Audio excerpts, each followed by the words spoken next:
היה מקרה אחד שאני זוכר במיוחד, זו הייתה מטופלת מבוגרת, בת 75, סבלה מכאבי גב. אני יכולה להגיד בלי להגזים שמהטיפול הראשון, גילי הלך הביתה ואני הגעתי למטבח בלי לבכות ובלי לצרוח, הכאבים עברו לי. למדתי 4 שנים בישראל, במכללת רידמן.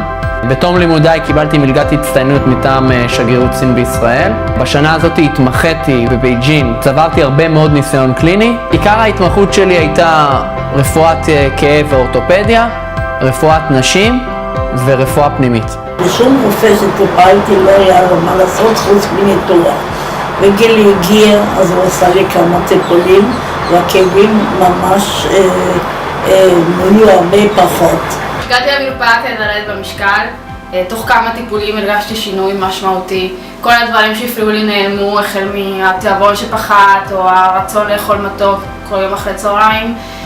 המערכת העיכול הסתדרה, והכי חשוב, כל זה בא לידי ביטוי והמשקל התחיל לזוז.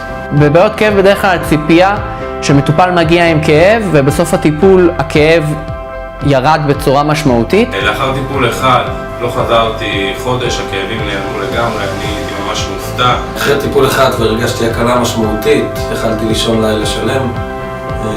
סך הכל עברתי 3 טיפולים ולאחר מכן חזרתי לאורח חיים מלא.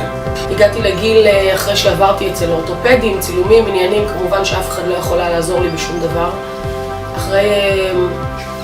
אחרי הטיפול הראשון, בוא נגיד ככה, כבר הצוואר שלי הרגיש הרבה יותר טוב, יכולתי להזיז אותו, יכולתי להיות יותר נינוחה. אחרי 4 טיפולים כבר ישנתי בלילה, לילה שלם, ללא כאבים בכלל, הרגשה נהדרת. בכל טיפול אני משתדל להסביר למטופל מה מטרת הטיפול.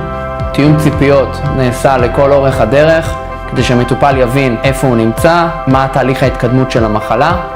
בפן המקצועי, הניסיון הרב שצברתי בסין, יחד עם העבודה בארץ, במרפאה הפרטית ובבית החולים אסף הרופא, הקנו לי הרבה ניסיון, מה שמאפשר לי לבחור את הטיפול הכי מדויק והכי נכון בשבילך.